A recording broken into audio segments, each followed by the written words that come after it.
Hello students, today our topic of discussion is जो आप लोगों को असाइनमेंट मिला है उस असाइनमेंट के कुछ डाउट्स जो हैं या कुछ टिपिकल प्रॉब्लम्स जो हैं वो हम लोगों ने डिस्कस करनी है। सबसे पहला क्वेश्चन जो हम लोग डिस्कस करेंगे वो आपकी असाइनमेंट का 5th क्वेश्चन है।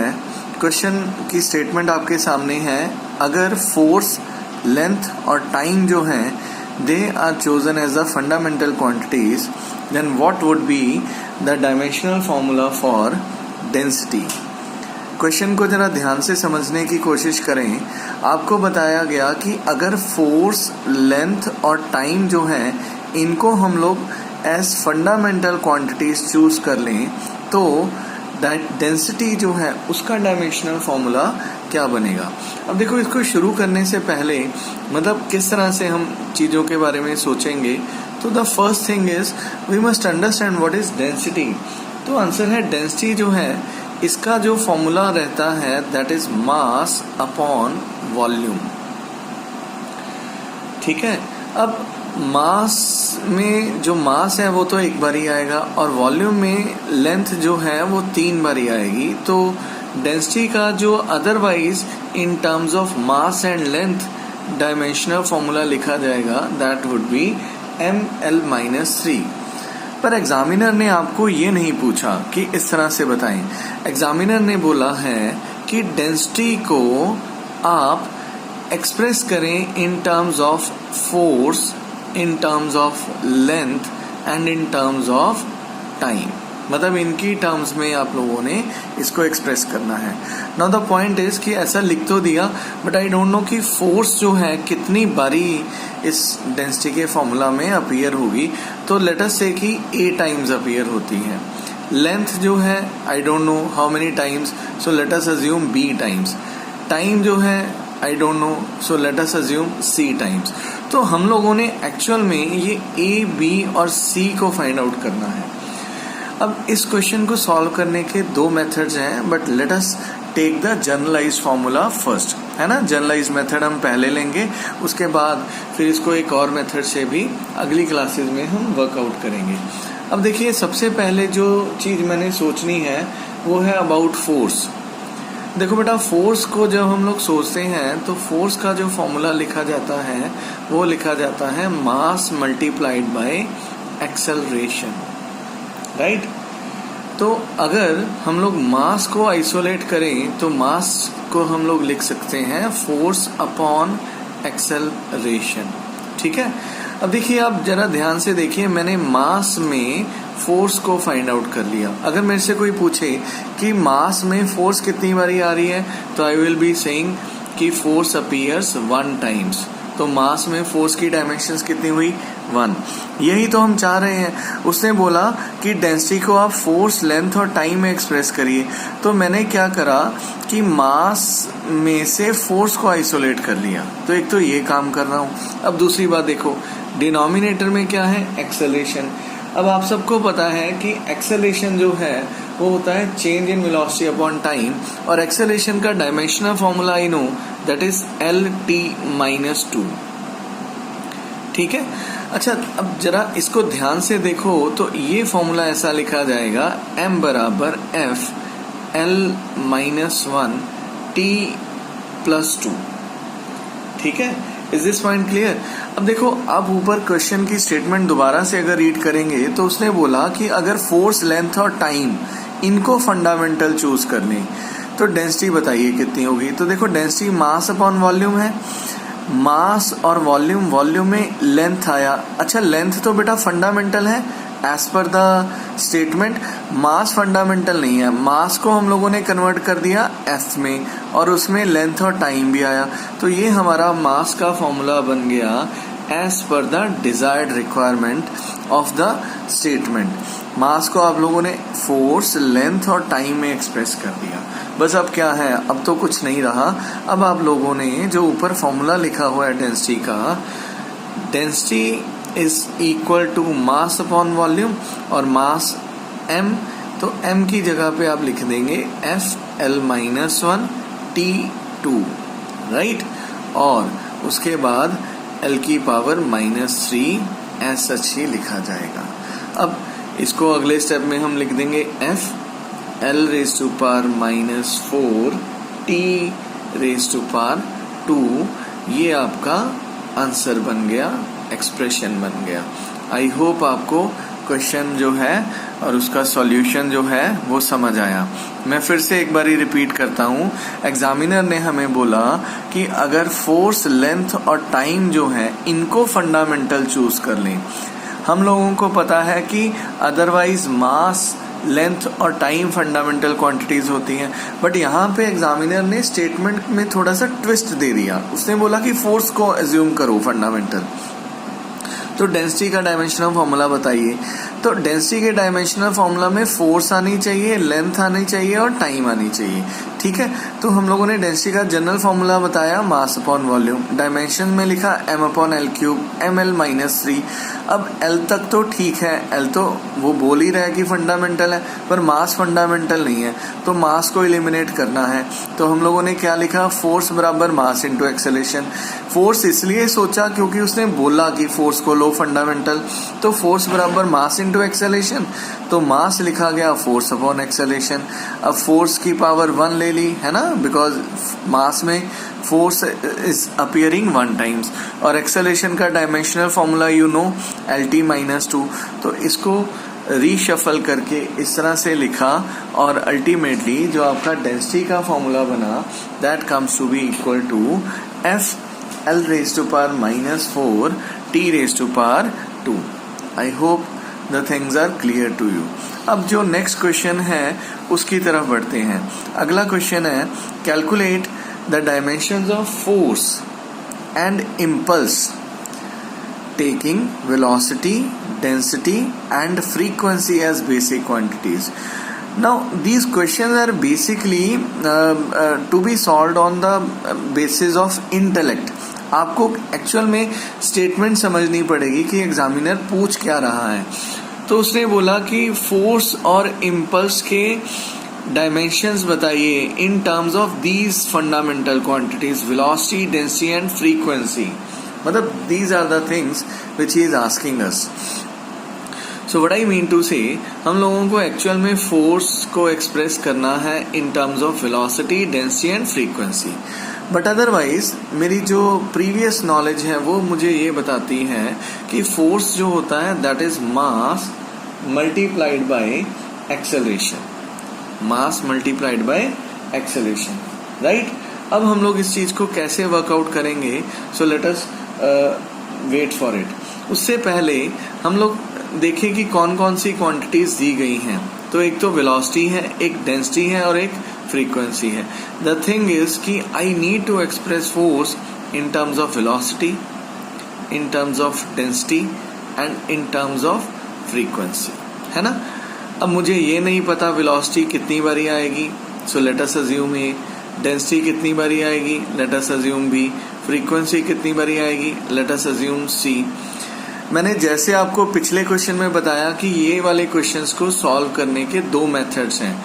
एक मेथड हम आगे जाके एक और सेगमेंट में डिस्कस करेंगे, बट अभी हम एक जनरलाइज सा मेथड जो है वो समझने की कोशिश कर रहे हैं, है ना। This is kind of reshuffling of quantities, उस तरह से कर रहे हैं। तो देखो, सबसे पहले मैं शुरू करता हूँ फ्रीक्वेंसी से। बेटा वी ऑल नो जो फ्रीक्वेंसी है वो रेसिप्रोकल होता है टाइम पीरियड का। तो टाइम को हम लोग लिख सकते हैं रेसिप्रोकल ऑफ फ्रीक्वेंसी। तो इसको अगले स्टेप में लिखा जा सकता है ν-1। तो जो आपका t लिखा जाएगा that could be written as ν-1। अच्छा, उससे पहले फोर्स का formula mass into acceleration, so you can also write like this mL-T-2। अब देखो, फोर्स में टाइम आ रहा है पर आपने टाइम को एलिमिनेट करना है और इनमें से किसी में लेके आना है। तो देखो, टाइम की वैल्यू में ν-1 वहां पे डाल दूंगा, पुट कर दूंगा, बट अभी थोड़ा सा वेट करते हैं, आगे बढ़ते हैं। तो देखो, हमारे पास फ्रीक्वेंसी को टाइम में हम लोगों ने इस तरह से कन्वर्ट कर दिया। उसके बाद अगली क्वांटिटी जो मैं चूज करता हूं वो वेलोसिटी है। तो देखो बेटा, वेलोसिटी जो है v, इसको हम लोग लिख सकते हैं LT-1। ये आपको पता है डायमेंशनल फॉर्मूला, ठीक है। तो यहां से ना what I will do, I will try to isolate L. तो एल को लिखा जाएगा v upon t minus 1, right. L को क्या लिखा जाएगा, v अपॉन t माइनस 1।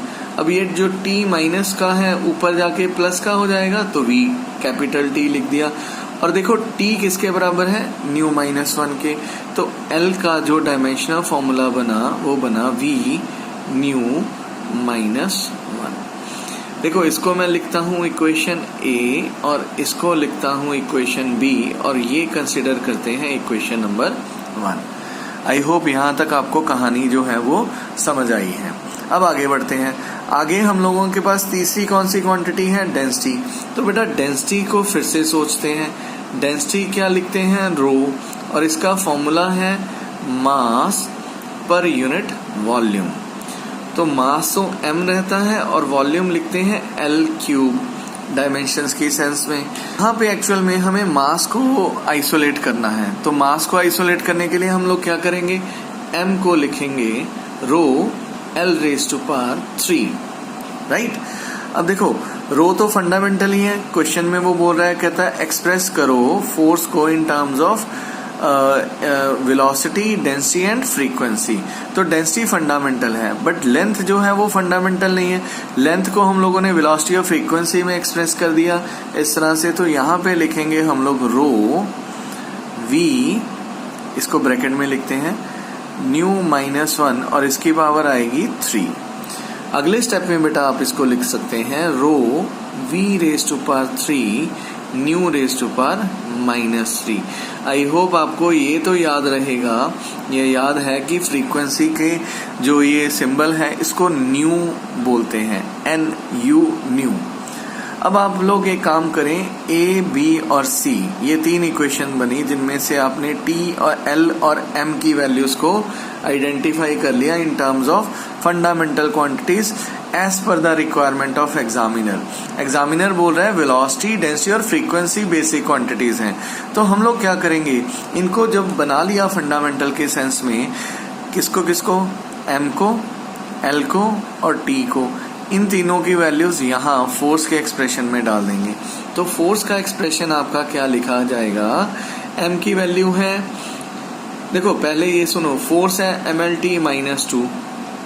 तो अब देखो M की वैल्यू है रो V क्यूब न्यू माइनस 3, ऐसा करके। L की वैल्यू क्या है, L की वैल्यू है V न्यू माइनस 1, और T की वैल्यू क्या है, T की वैल्यू है न्यू माइनस 1 और इसकी पावर माइनस 2, राइट। अब इस चीज को जब आप सिंप्लीफाई करेंगे तो देखो रो तो 1 बार ही आया, वेलोसिटी यहाँ 3 है और यहाँ 1 है, तो वेलोसिटी की पावर हो गई 4, न्यू की पावर माइनस 3 और ये माइनस 1, तो माइनस 4 हुआ, और ये माइनस 1 माइनस 2 प्लस का 2 बनेगा, तो माइनस का 4 और प्लस का 2, तो ये लिखा जाएगा माइनस का 2। फ्रीक्वेंसी ये आपकी वेलोसिटी है और ये फ्रीक्वेंसी है। तो इस तरह से फोर्स का डायमेंशनल फॉर्मूला आपका बना, ठीक है, समझ आया। अब अगली चीज नेक्स्ट पार्ट में वो पूछ रहा है, कहता है इम्पल्स को भी बताइए इन terms of velocity, density and frequency. तो बेटा इम्पल्स का फॉर्मूला क्या होता है, तो आंसर है इम्पल्स होता है force multiplied by time. Impulse is equal to force multiplied by time. अब देखो फोर्स का डायमेंशनल फॉर्मूला आप ऑलरेडी डिराइव कर चुके हैं in terms of density, velocity and frequency, इस तरह से। टाइम बताइए क्या है, तो टाइम आप देखो यहाँ पे time is nu raise to power minus 1, तो टाइम की वैल्यू आप लोगों ने लिख दी न्यू माइनस 1, तो ये लिखा जाएगा रो V4 और न्यू कितनी बारी आएगा, 3 टाइम्स नेगेटिव में। ये आपका आंसर आ गया इम्पल्स का, ठीक है। Is this point clear. आइए अब अगले क्वेश्चन की तरफ बढ़ते हैं। अब जो नेक्स्ट क्वेश्चन हमारा है वो सिमिलर लाइंस पे है जैसे हम लोगों ने पिछला क्वेश्चन सॉल्व करा था। पिछले क्वेश्चन में हम लोगों ने इसी तरह से कोई क्वांटिटी दी गई थी, उसको एक्सप्रेस करना था इन terms of velocity, density and frequency. ये क्वेश्चन भी आसान हो जाता है अगर हम लोग पिछला क्वेश्चन समझ चुके हैं।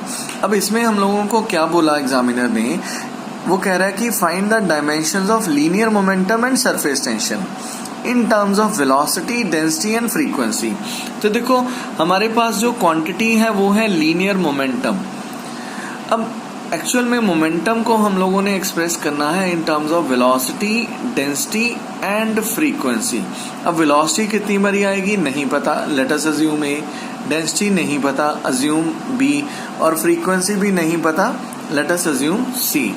मैं फिर से स्टेटमेंट रिपीट कर रहा हूँ, ये क्वेश्चन को सॉल्व करने के दो मेथड्स हैं। एक मेथड हम आगे जाके फिर से डिस्कस करेंगे, बट यहाँ पे हम लोग एक जनरलाइज मेथड कर रहे हैं जिसमें हम लोग रीशफलिंग ऑफ क्वांटिटीज करके इसको क्वेश्चन को सॉल्व कर रहे हैं। क्योंकि एग्जामिनर ने हमें स्पेसिफाई नहीं करा कि आप कैसे करें, तो हम लोग इसको अडॉप्ट कर रहे हैं। बट एक बहुत रिफाइंड मेथड भी है इन क्वेश्चंस को सॉल्व करने का, पर उसको भी बाद में डिस्कस करेंगे। अब ये क्वेश्चन बहुत आसान है। मैंने मास, लेंथ और टाइम को सीख लिया एक्सप्रेस करना इन terms of velocity, density and frequency. तो देखो टाइम जो है वो बेटा मैंने निकाला था ν-1, ये आपको याद है पिछले क्वेश्चन में हम लोगों ने अभी सॉल्व करा। मास हम लोगों ने फाइंड आउट करा एज रो v क्यूब ν-क्यूब, ठीक है, ये भी आप स्टैंडर्ड ले सकते हैं। और बचा कौन, लेंथ। तो लेंथ हम लोगों ने बनाया था v-1। Is this point clear? अब हम लोगों ने मोमेंटम का फॉर्मूला बनाना है इन टर्म्स ऑफ दीज क्वांटिटीज। अब देखो मोमेंटम होता क्या है, मास multiplied by velocity, mass multiplied by velocity. अब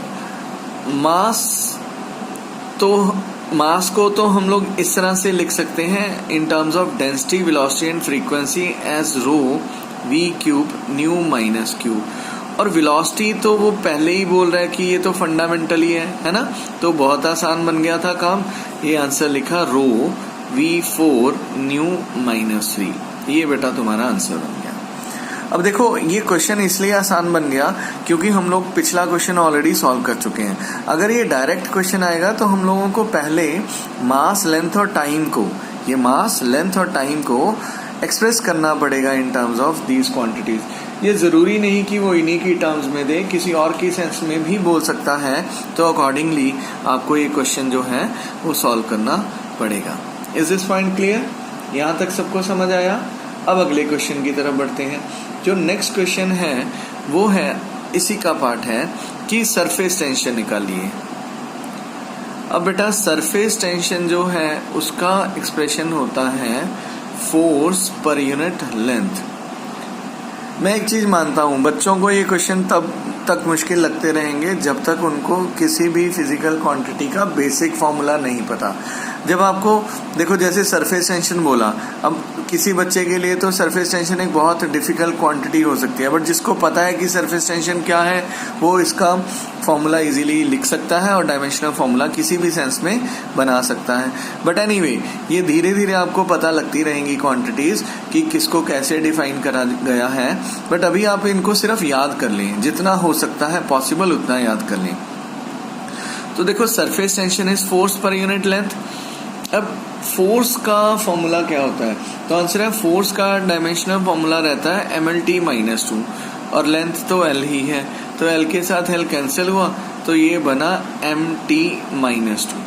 अब m ऑलरेडी आई नो, ये देखो m को मेरे को पता है लिखना है रो v क्यूब ν-3, राइट। उसके बाद आया t, now this t is ν-1, तो ν-1 है तो इसको मैंने लिखा ν-1 और उसकी पावर कितनी है -2। तो देखो ये -1 -2 कितना हो जाएगा +2, तो ये लिखेंगे रो v क्यूब, ये माइनस का 3 है और ये प्लस का 2 है, तो आंसर बनेगा न्यू की पावर -1। ये आपका सरफेस टेंशन का डायमेंशनल फॉर्मूला बना in terms of as per the requirement of examiner. अभी देखो एग्जामिनर की रिक्वायरमेंट थी डेंसिटी, वेलोसिटी और फ्रीक्वेंसी, तो उसके हिसाब से ये जो आंसर है ये हम लोगों ने फ्रेम कर लिया। आई होप ये बात आपको समझ आ चुकी है। ठीक है,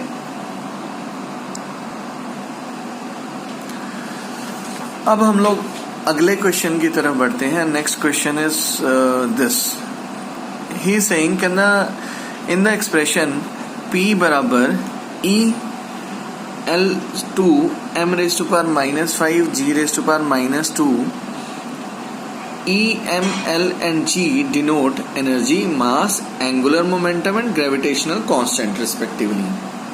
Show that P is a dimensionless quantity. Now again this question is purely based on your knowledge of quantities.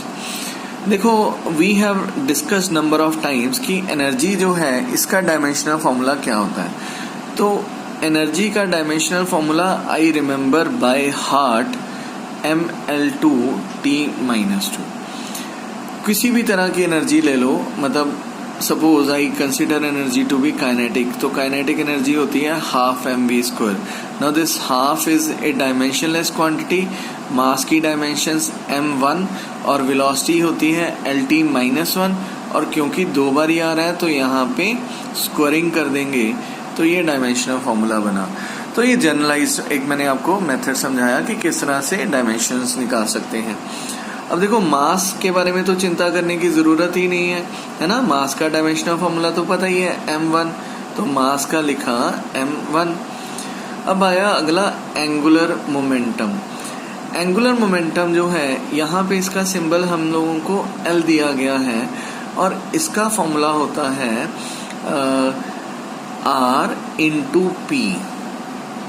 अब आप बोलोगे ये R क्या है? R radius. जैसे सपोज एक पार्टिकल है, वो किसी सर्कल में घूम रहा है जिसका रेडियस R है, उसके पास मास m है और वेलोसिटी v है, तो उसके पास एक एंगुलर मोमेंटम बोल के एक फिजिकल क्वांटिटी होती है। इसकी डिटेल हम आगे पढ़ेंगे। अब देखो, R रेडियस हुआ, लेंथ हो गई, और P लीनियर मोमेंटम है, और लीनियर मोमेंटम का फॉर्मूला होता है मास इनटू वेलोसिटी। ठीक है, तो यहाँ से मैं डायमेंशनल फॉर्मूला बना सकता हूँ R इसका एंगुलर मोमेंटम का। M एक बार ही आया, R लेंथ है, एक बार ही आया, वेलोसिटी lt-1, तो जब lt-1 लिखेंगे तो ये लिखा जाएगा ml2 t-1। आई होप आपको समझ आया कि कैसे डायमेंशनल फॉर्मूला बनाते हैं। अगर समझ नहीं आया तो एक बारी पॉज करके ना रिवाइंड करके फिर से देखो ये बात। अब आगे बढ़ते हैं, ग्रेविटेशनल कांस्टेंट। अब ग्रेविटेशनल कांस्टेंट के लिए ना मुझे जो फॉर्मूला याद आता है वो आता है ये वाला फॉर्मूला, F बराबर g m1 m2 upon r²। तो यहाँ से ग्रेविटेशनल कांस्टेंट को आइसोलेट करेंगे तो लिखा जाएगा F r² upon m1 m2। देखो बेटा, फोर्स का डायमेंशनल फॉर्मूला सबको रटा होना चाहिए। क्या है? m lt-2। R का डायमेंशनल फॉर्मूला लेंथ है, तो 2 बार ही लिखा। ओके, m1 और m2 मास आया 2 बार ही, तो m का स्क्वायर लिख देंगे। अब इसको सिंप्लीफाई करते हैं, तो m की पावर बनेगी -1, l की पावर बन जाएगी 3 और t की पावर बन जाएगी -2। ये आपका g का डायमेंशनल फॉर्मूला बना। अब अगर आप मेरे से पूछें कि इस क्वेश्चन का रेलेवेंस क्या है, तो ये एक प्रैक्टिस है, मतलब आपको सीरियसली डायमेंशनल फॉर्मूला निकालने के लिए समझाया जा रहा है। अब देखो, हम लोगों ने इनका डायमेंशनल फॉर्मूला निकाल लिया, एनर्जी का ml2 t-2, मास का m1, एंगुलर मोमेंटम का ml2 t-1, और उसके बाद ग्रेविटेशनल कांस्टेंट का m-1 l3 t-2। अब बोल रहा है, वो कह रहा है, कहता है शो करो P is a dimensionless quantity. अब P का एक्सप्रेशन ये है, तो क्या है लिख लेते हैं। Now this P is E L² upon m raise to power 5 g raise to power 2। देखो यहाँ पे माइनस में लिखा हुआ था ना, तो मैंने डिनोमिनेटर में इस तरह से लिख दिया। अब कुछ नहीं करना, सिर्फ हम लोगों को डायमेंशन सब्स्टिट्यूट करनी है। एनर्जी का डायमेंशनल फॉर्मूला है ml2 t-2, और एंगुलर मोमेंटम का है ml2 t-1, और इसकी पावर आएगी 2। ठीक है, अपॉन डिनोमिनेटर में m है, तो m की पावर कितनी है 5, और यूनिवर्सल ग्रेविटेशनल कांस्टेंट है m-1 L3T-2 और इसकी पावर स्क्वायर में लिखेंगे। अब आप सिंप्लीफाई कर सकते हैं। देखें m और यहाँ भी m 2 बार ही आएगा तो ये m क्यूब लिख देंगे, L2 और ये L2 और 2 4 तो टोटल बनेगा आपका 6। t की पावर कितनी बनेगी -2 और -2 तो ये लिखा जाएगा -4 अपॉन, अब डिनोमिनेटर में m5 है और m-1 और 2 -2 तो 5 में से 2 कम करेंगे तो 3 बचेगा। l की पावर 3 और 2 स्क्वायरिंग में है 6, t की पावर -2 और 2 दिस इज -4। तो जो ऊपर वाली टर्म और नीचे वाली टर्म है वो सेम आई, तो अब ये दोनों कैंसिल आ जाएंगी, तो ये बनेगा m0 L0 T0। So that means this is a dimensionless quantity। तो P हम लोगों ने प्रूव कर दिया that it is a dimensionless quantity। तो आई होप आपको ये प्रॉब्लम्स जो हैं वो समझ आई होंगी। इस तरह के और भी प्रॉब्लम्स हैं अगर आपके सामने तो उनको वर्कआउट करिए, और अगर कोई और प्रॉब्लम आपको मिले तो नहीं सॉल्व हो पाए तो मेरे साथ डिस्कस करिए। Thank you very much, have a nice day.